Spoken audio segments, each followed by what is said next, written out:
All the moms listening are going to put that on replay. Sarah Collins, the OT, says you need to be doing chores right now. Welcome to the Christy-Faith Show, where we share game-changing ideas with intentional parents like you. I'm your host, Christy-Faith, experienced educational advisor and homeschool enthusiast. Together, we'll explore ways to enrich and transform both your life and the lives of your children.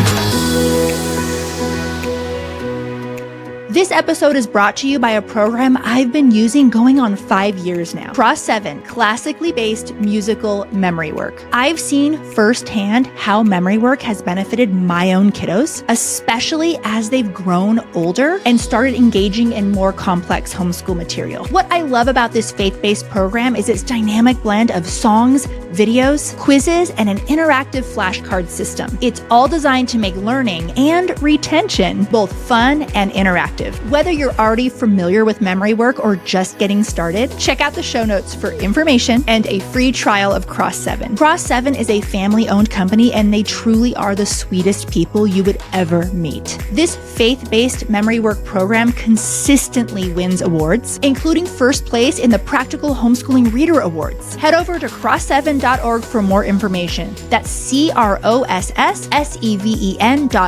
or click the link in the show notes to start your free trial today. Welcome back to part 2. In this episode, we'll continue delving deeper into game-changing ideas for intentional parents like you. So grab your coffee, find a comfy spot, and let's dive right in. Yes. I joked all the time, and if you've ever heard me speak, at conventions or whatever, I talk about, I used to have the cleanest floorboards in all of Pennsylvania because my son really needed a lot of core strengthening, but also needed that proprioception. And so we would do our morning time, and then we would break in, I'm such a nerd, into what we would call coop time. Because, I told you we have chickens outside. And so we had to take care of our indoor coop too. And so that's when we would all kind of do some chores, do some chores together. And for the longest time, because we were working on that strength and the coordination and needing that proprioception, he would crawl and wipe my floorboards and crawl and wipe a floorboard and crawl and wipe a floorboard. And then we could move on and to do something else. But he was so much calmer after that. So build into your day some of these activities. Now, that's not risky, that's just pulling out that proprioception, right? But anything inside when you are climbing or crawling. Now, jumping, I used to have to keep his crib mattress. I have videos of him from when he's 2 and 3, standing on top of furniture and literally just flopping right down onto that crib mattress and standing back up and flopping back down because he needed that to understand his world. There's a He Is In podcast that I've kind of gone through a lot of his story and some of the things that that we've worked through with my own son. But a big piece of that was he was not getting information visually or auditorily. He had convergence disorder. His eye muscles were not working correctly together. They weren't teaming. Ear tubes, all this. So he wasn't getting information correct through these senses. So he had to use his vestibular sense, or the movement around him. And that is the most alerting, right? So then he needed this proprioception to help keep him calm, because we've got the most alerting, which partially is when you are doing Pilates and you're on your back and your head is moving and you're holding your core. That's why it's helping you so much, because the vestibular system is alerting and the proprioceptive system is organizing or calming. So you're using those together. And that's why that worked so well for you. But yeah, I do know that. But for him, that flopping was a necessary thing. Now, there's a whole lot of times and a lot of places, we're going to grandma's house and they had a glass table and you can't just go diving off of it, but he still had those same needs. So we had to recognize for him, where can you do it? I couldn't remove it because then that's going to remove his ability to regulate his body. So it's kind of the same thing with the trampoline. And that's why I have that trampoline, right? Because now he's older. I can't remove it to take away and think if I remove the risk, I'm going to remove the need. No, then it's going to be more dangerous because he's not meeting his own needs. So when we're thinking about risky play, we have to think about what specifically does my child need? and why. So it's kind of the observation of your child. So let's go back to that proprioception, because you asked me like indoor and outdoor. So indoor, like, yeah, bring in the chores, right?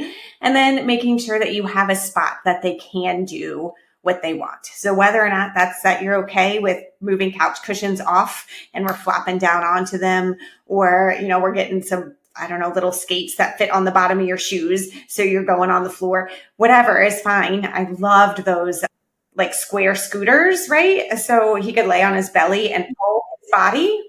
Now that he's older, he is weightlifting in my basement. That's way easier. Give you some of that. Way easier, because that's motivating to him. But as a little guy, it wasn't. So that's knowing your kid. Outdoors, same thing as far as like chores and stuff can be the same. Like push that wheelbarrow. It doesn't have to be a chore. He would build log houses in my backyard on like with our sticks and stuff. He'd put all those sticks in a wheelbarrow, push them out to the back, and build this teepee or whatever that's back there. We have a slack line, you know, that you could stand on and he could jump on and off of that. As little guys, they would jump on and off like my deck stairs. You guys would really be like, oh my gosh, Sarah. The trampoline, like he used to move it and climb up a tree and jump from the tree onto the trampoline. That's not coming from me. Don't do it. But unless you really know your child, right? And for him, because this was what he did on a regular basis, and he really understood his body, and we had spent a lot of time talking and discussing safety needs, then that's what he would do. And he was completely safe and fine. Yes, that's so incredible. I think back to my childhood and the risky, oh my goodness, the things that I would do. I have been a wild player my whole life, but I grew up in Southern California where there were cinder block fences, right? Not fences like we have now, but they was cinder block, right? I grew up in a city and they were high, like at least 6-7 feet between the houses. And I was way too tall to actually do formal gymnastics, because if you guys know, I'm almost 6 feet tall, not really a fit for gymnastics, although that was fun. I used to literally, there would be concrete on both sides of that wall, that cinder block wall. I would do flips, cartwheels, the risk on, and I don't know, it wasn't as good for me to just do it on the grass. Doing it on that 4-inch, what was it, maybe 5 inches, cinder block wall with that risk of falling on each side. And then my parents would come outside and my mom was like, oh my goodness. And my dad is like, that's so cool. I can't believe you can do that. And honestly, I could never be able to do it now. I don't have all that strength and all of that. Tell me a little bit about heights. What was I getting out of that? We let our girls, we have climbing trees in our backyard. We have pine trees that come out really neat, like beautifully. They go all the way up. What's the benefit of letting your kid climb trees to those dangerous heights? Before we continue, I want to share with you a program that has been a game changer for our family. At our Learning Center, we instructed and helped kids through pretty much every program on the market. So we know firsthand just how important a solid math foundation is for our kids' futures. Finding the right homeschool math curriculum that didn't compromise academic excellence, but also didn't put me and my kids through the ringer was a challenge. Until one day, I found CTC Math. You guys, the rest was history. First off, it's a mastery-based program, which means your child gets a full grasp of the material. It's also loaded with mixed reviews, ensuring your kids don't forget anything they've learned. The questions are adaptive too, which keeps students confident and progressing at their own pace. But the best part, all the teaching, grading, and testing, done for you. With CTC Math, there is no compromise on excellence. Your child gets a top-notch education, and you just made your homeschool life easier. Visit CTC Math to get your free trial today. Whether you're newer to homeschooling or you've been homeschooling over a decade, the fact is creating a streamlined, successful homeschool is hard. The pressure is high, and the weight of responsibility often leads to self-doubt, second-guessing, and feeling completely overwhelmed with the excessive amounts of opinions and curricula options out there. We love our kids, and at the same time, the stakes are high. We don't want to mess this up. So how do we build a homeschool that our kids will thank us for when they're adults, and one that you have 100% confidence in? The first step to pulling all of that off is joining Thrive Homeschool Community. Thrive Homeschool Community is where you learn the 8-step homeschool success framework to build an undeniably successful homeschool. Each year and each kid presents us with uncharted territory. But when you have a good plan, the right plan, you can rest in the security and confidence that you are doing a great job. The path is easy.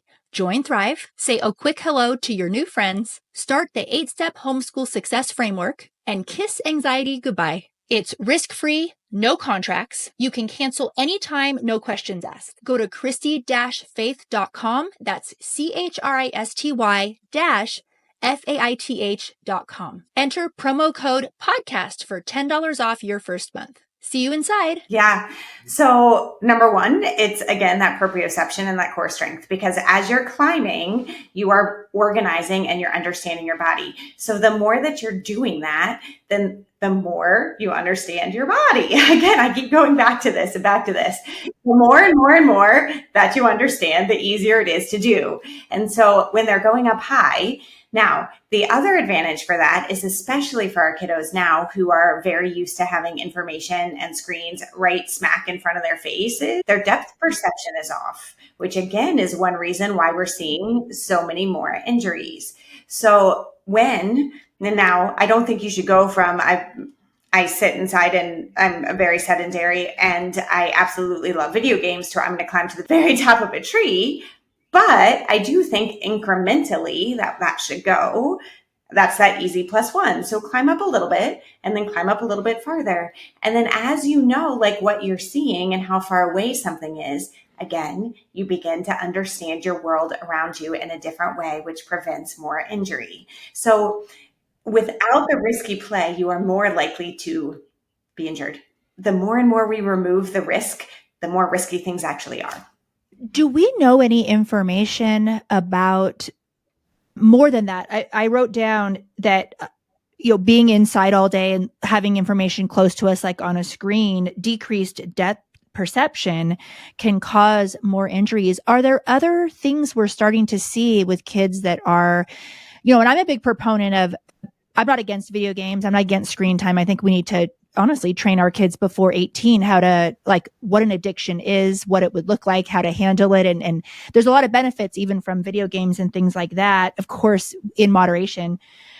What are some other things we're seeing with kids that are just not active, staying inside too much, watching too much screen? What's going on? So watching a screen takes a 3-dimensional area and puts it in 2-dimensional space. Does that make sense? So for example, if I'm looking outside my window and I can tell, like, my son's right outside the window throwing the ball, and then the trees are behind him, and then there's a fence behind that, right? So I can tell that because it still is 3-dimensional even through my window.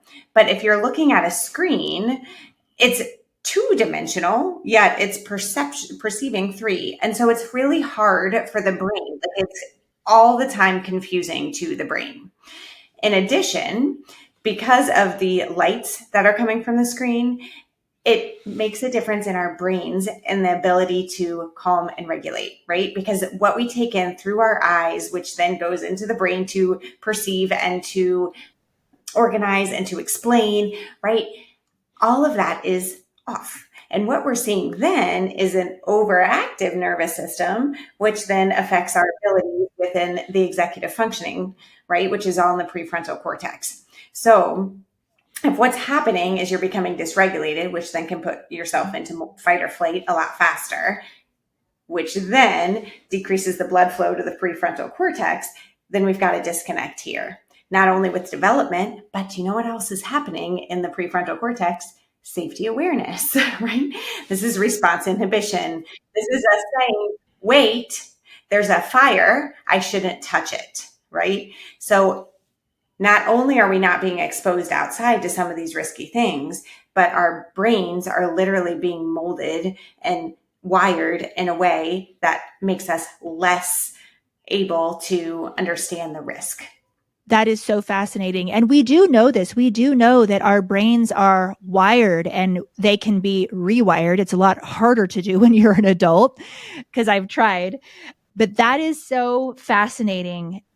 Yeah, so let's talk a little bit about like that fire or, this response inhibition, right? So, we've talked a lot about the body itself and that body awareness and how we want our kids to be able to advocate for themselves.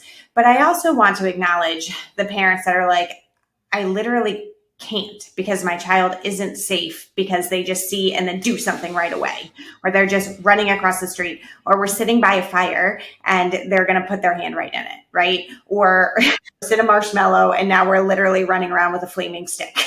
So things like this. So there's kind of two things that we've used in our house that have been really, really helpful. The first was we talked a lot about the scientific method, right? So let's bring in some good old homeschooling. I'll write in this. And if you have to form a hypothesis. So when we would be going outside and doing something that I know is, new or unfamiliar to my children. So let's just take the fire, for example. We were sitting outside one night and my son wanted to throw every single thing into the fire that was around him. I'm like, okay, so let's talk about this for a minute. What's your hypothesis of when you throw that piece of foil in there? What's your hypothesis of when you throw a leaf in there? Because I needed him to slow down enough to think. And since we had just been going the scientific method, we were like, all right, so here's your question. What's going to happen when I throw my, leaf in the fire? All right, well, what do you do after you form your question? You have a research, right? Question and research before you form your hypothesis. So ask the people around you. And then when we phrased it that way, it wasn't like I have to ask my mom before I do everything. It was like I'm getting research before I throw this into the fire. So it changed the mindset and made it more fun, right? So that is one way to do it. And we would do that in lots of different ways. All right. So if you are going to climb up this tree, and how high up do you think it would go, or you could go before you can't see me, or before you couldn't catch this ball from up there? Okay, well, we need to make a decision. Are you going to be safer once you get up there? What's your hypothesis? Okay, so we would talk through that. And guys, sometimes even some really scary things. Like if you run into that street and there's a car coming, what's your hypothesis of what's going to happen? Like, we don't need to mince facts here. Like that is a super dangerous thing. So we need to talk about it as it is and not be afraid to say, right? Like that's a really important thing to talk about. And my role as your mom is to keep you safe and healthy and be the best person you could be. So let's talk about that. Another thing that we would do is we would carry binoculars. Like for a while, it was all the time. And they were not just to see far away. We called them the safety seekers, right? And so we would look like, all right, so we're coming up to, this is when they were little, but we're coming up to a street corner. Like, put on your safety seekers. What do you see? Because I want to challenge them to look at their surroundings and to acknowledge what are the risks right now. And if you're able to do that and you know your body, then you're able to take more risks. So it's not like we're just going from zero to, I need you all to go outside and just figure out what you're going to do and come back in later. But we're taking these easy +1, these incremental steps towards allowing our children to be safe when they are unsupervised, or to be safe when I'm out there and I can't be 2 steps away from them at any given time. Well, and you bring up such a good point, because if we never allow our kids to do anything that involves any risk, they actually don't know how to engage risk. And that goes back to what you were talking about with the fire, which I loved, because what that brought to mind was, what would most of us as a parent, we're like, we're camping, the hospital is 3 hours away, right? Our kid starts playing with the fire. What do we immediately do? Stop that. What were you thinking? Stop that, right? But reframing that to actually training our children to assess risk and engage in risk in a healthy way is so incredibly empowering. I was going to say another thing that we say all the time is be careful, be careful, be careful. And like, what does that actually mean? Right? Like if we're just saying that all the time, a child doesn't know. So if we can reframe our words to what do you see there, or what's going to happen next, right? Or I notice that if you jump from there, there's a giant stick underneath and you, whatever, if we're like framing it or giving reasons why, it can actually be helpful. If we're just saying, stop that and be careful, we're instilling fear and not confidence. Yes. Well, and I want to talk about that confidence, but this is coming to mind. I mean, please, I am not a perfect parent. What I will say is cooking is very important in our family and nutrition and health. So at a very young age, I have taught my kids knife skills, and I bought them special knives that were good for their hands, and they can cut all sorts of things at a young age, apples, all of this. But when I was teaching them their knife skills in the very beginning, now I don't even need to be in the room, and they're young, right? But at the very beginning, rather than be careful, because that's not actually teaching them a knife skill, I would say, okay, so if you hold it like that, if your hand is there, watch what could happen. And then I would take the knife and like reenact like what could happen to their finger by accident. And then I also would incorporate my stories of how like I've actually cut myself pretty bad a couple of times. Yeah. and how some foods are a little bit more prone to injuries because these knives slip and things like that. And just talking through that, I think is so important with all things in homeschooling, kind of with everything. This is such a beautiful OT takeaway to apply to everything rather than no, stop, be careful. What were you thinking? Let's stop and see, how can I train my kid now, walk through this to assess how to appropriately, I want the word that's coming to mind is appropriately attack a problem, because that's how I often say it, so that they are empowered later and then essentially don't need us later for that, right? This can apply to my son hit the Latin wall, right? We all the students, if you guys are in classical education at all, you know that Latin is really fun when you're doing the sing song and the vocabulary and you're learning the endings in your co-op and wow, look how smart my kid is. And then you get to Latin. Yes. And then you get to Latin 1. It comes early, Latin 1. It was my son's 4th year of Latin, and he hit that wall and he just did not know even, this is what was brought to mind when you're like, they don't know their bodies, so they can't advocate for themselves. Because he's gifted, he did not know how to ask for help. He did not even know how to study because Latin had come so easy for him. And we hit the wall. And so sure enough, we sit down, we teach him a couple things. I walk through how to, making mnemonic devices and things like that. And then he's kind of off to the races. Not perfect, but taking that moment to teach our kids how to engage in risk, I think is just such a valuable lesson. Now, I want to ask you something. I want to talk about how risky play encourages resilience. We all want resilient children, and we all want confident children. And what's so interesting about society today, and I'm going to get a little abstract here, is we're so obsessed with self-esteem. Get a lot of the parents' behaviors and talk is actually making their kids' self-esteem worse because they don't actually understand what builds self-esteem. And a lot of it is skill. It's skill. Honestly, it's not just, and if you're faith-based, it's your identity in Christ, for example, if you're a Christian and things like that. But I remember, when I was going back to thinking about my childhood, how risky it was that I was what I was doing on those cinder block walls, these backflips and cartwheels, and it just didn't feel the same doing it on grass. I had a lot of confidence. I was really proud of myself. I could do something that none of my friends could do. and not in a prideful way.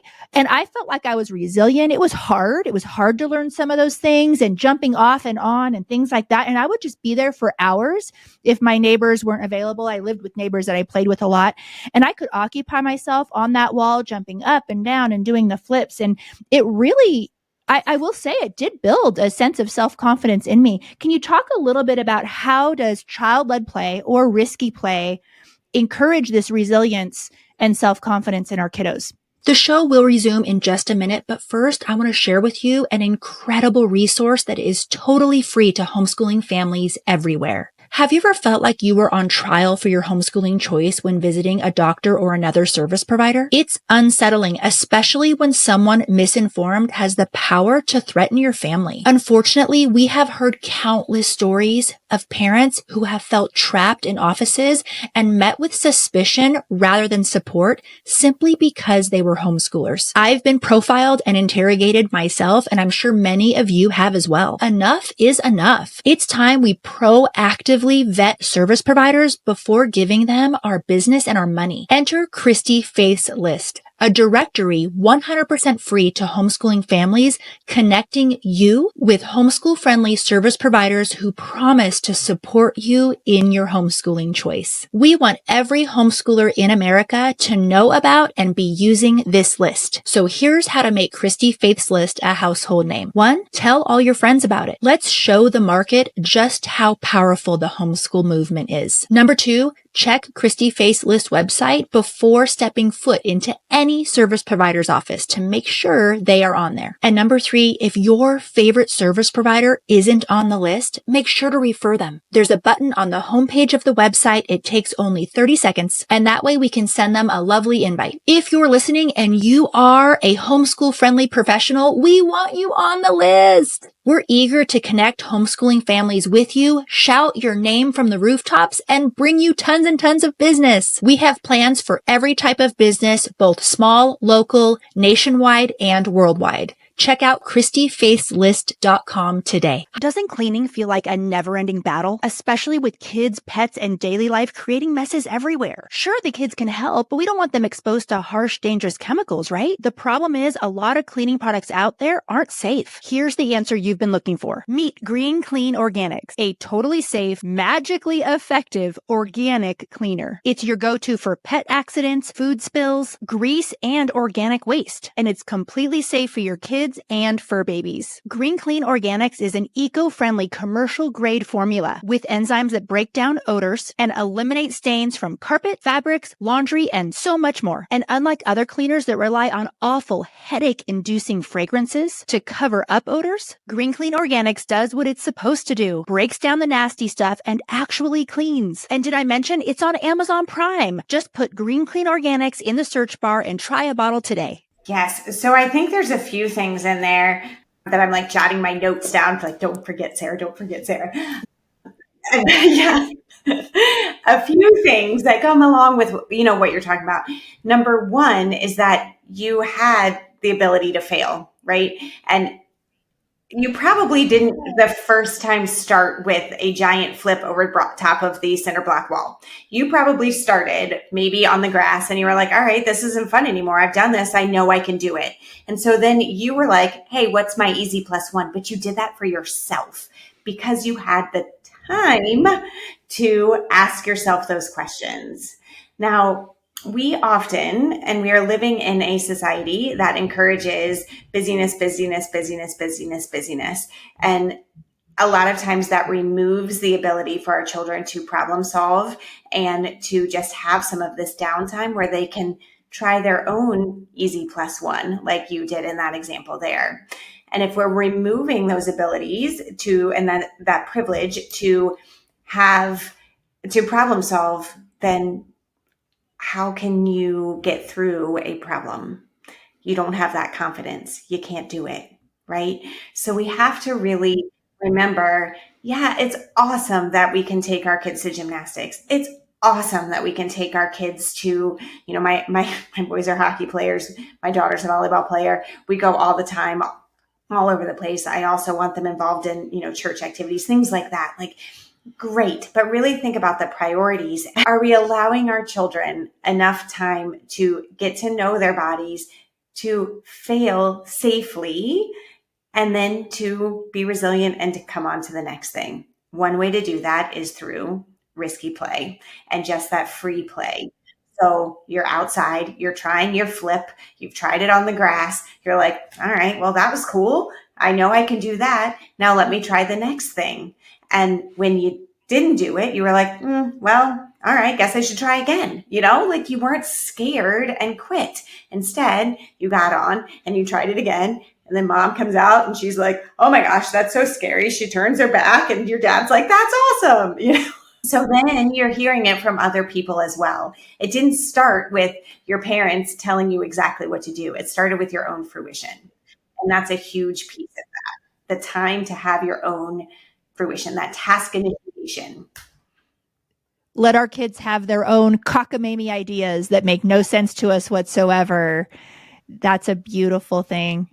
Again, it's okay if you have to turn your back sometimes to watch. There's actually, maybe I don't know. There's a reel that I just posted not too long ago. I don't know if I can tag or we can point right to it or something, but it's my son.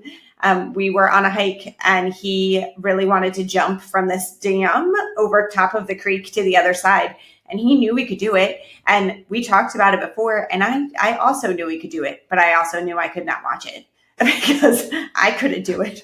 So I'm like, we talked through it. I'm like, what are your risks? What can happen? Where's your body going to go? Like we talked through the whole thing. And then I literally turned my back and he jumped right off. And do you know, he ended and his arms are out like this. Like you can see his confidence. And then everybody else kind of noticed the same thing. And they're like, look at what he did, right? So after it was his idea, his body, then came somebody else being like, that was really cool. So there's our confidence. Exactly. And kids need attention. And if they don't get it in healthy ways, they seek it in unhealthy ways too. And I love what you mentioned because we balance. Okay. So I'm going to show my cards here a little bit. I don't know how many people know this about our family. If you're enjoying the show and you don't want to miss out on future episodes, hit that like and subscribe button and show us some love with your comments. Those 5-star reviews really do make a difference. We love sports. In fact, I have 4 kids and a couple are quite gifted.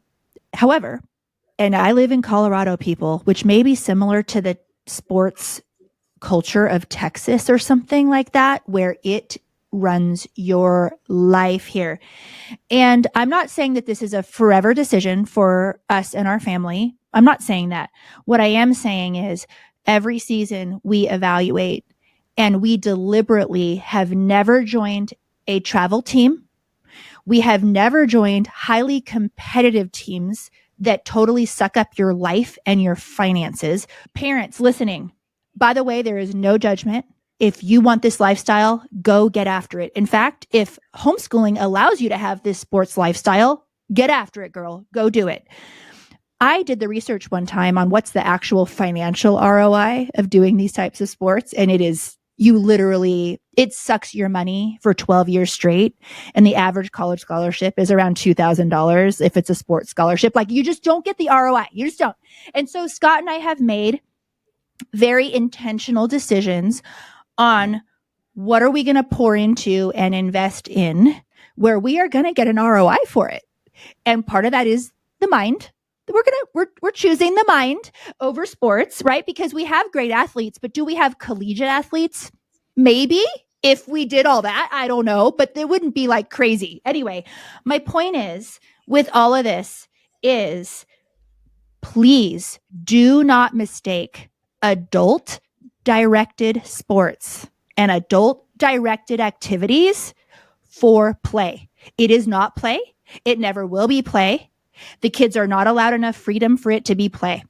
So I beg you, my listeners listening to this, do the sports. We do them too. We do adult directed sports. We have, tonight is football practice. A highlight of my weekend are the football games. You better believe it. I am out there.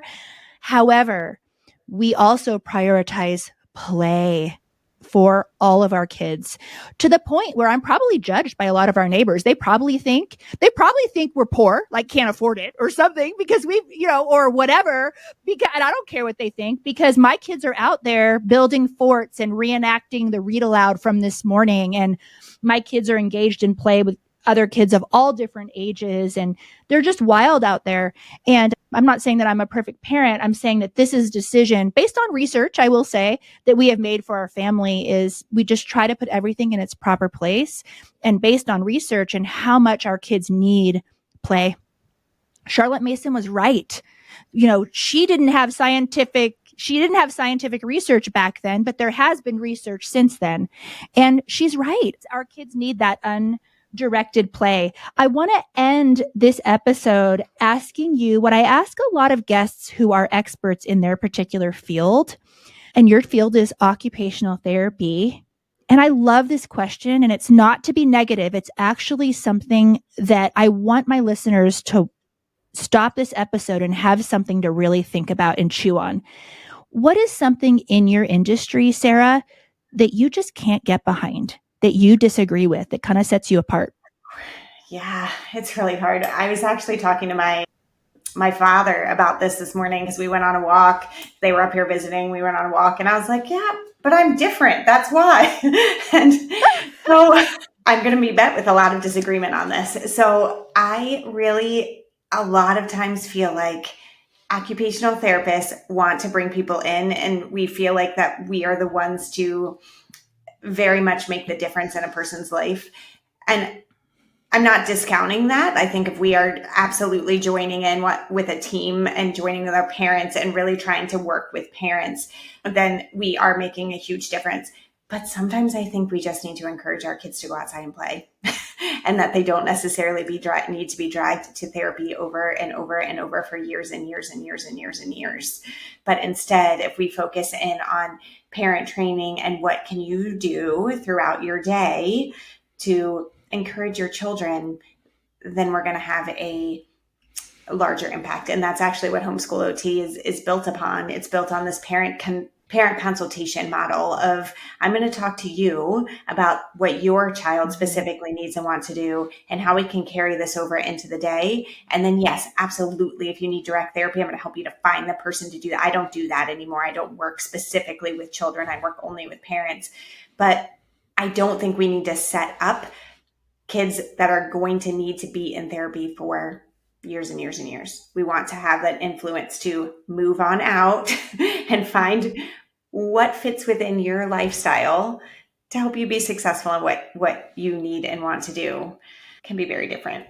Yes. And I can definitely see that as being disruptive in your space, because, what do you mean parents aren't experts? We get a lot of pushback for that type of a thing. And I think you are I know a couple people in other industries who have the same view as yours. It's like, no, the parent can do more than you think. And that's kind of what you do. I am a paying client of yours. You have helped us tremendously. And I just want to share what my experience is with the consultations with you. Very detailed. And you send a report afterwards, and our report involved things I can do at home, very directed things, and also recommendations for outside resources, which we also are doing as well. And so if you have a kiddo who you think could benefit from occupational therapy, I would start with Sarah, because she's going to support you in your homeschooling and give you a I want to say a sustainable way to do this, right? Who wants to be driving their kids to therapies? And often if your kid needs, just because I know learning profiles, it's not uncommon that if your kid needs OT, they need other therapies as well. Right. And so I just think what you are doing in the industry to empower us, where we can still lean on your expertise and consult with you, is really powerful and really cool. So Sarah speaks at a lot of conferences. So if you make sure to hit those state conferences, you guys, because that is where a lot of us love to go. We love supporting our states. We'll be at a lot of those conferences together probably in 2025. Sarah, is there any last words of encouragement for us homeschool moms that you have for us? Yes, I think the biggest thing is to trust yourself as a parent, right? But also don't be afraid to ask for help, because I want you and to recognize your expertise in your child, but also like homeschooling is not alone schooling, right? You don't have to do this all by yourself. Instead, build your team of those who are around you to help. And whether or not that's, through direct therapy, great. I'm not going to discount and say that that's never going to help for sure. I'm an OT. I love occupational therapy, but I want to make sure that you recognize that you are the leader of that team, and then you build the supports around you.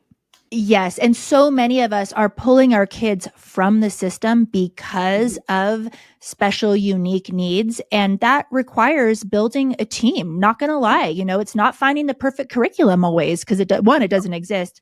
But so much of homeschooling intentionally and really setting our kids up for ultimately a successful life, which is why we're doing this, is building that beautiful team. And you are a gem in the homeschool space. She's kind of the lone wolf, I feel like, who's helping parents in this way. And so protect Sarah Collins at all costs, people. And we're going to put links to your website and all of that. Anything else that you want us to put in for the show notes, you will be able to just click and be able to start a conversation with Sarah if you are feeling like your kiddo needs help, or you. Sometimes I want to hire you just for me, because there are families that I work with, because the homeschool is not just a child, right? The homeschool is everybody all together. So, well, I'll say this. I won't say which child we were on the Zoom with, but I was like, oh, she just called me out. You were on the Zoom and you're like, your mom is rocking right now. And I was like, oh no. What is that showing? It's showing that we all have sensory needs. Yes, like regulation. Yeah. So anyway, it's just so fun to know you. And anyway, thanks for coming on the show. Yes, thank you very much for having me. You have my heart.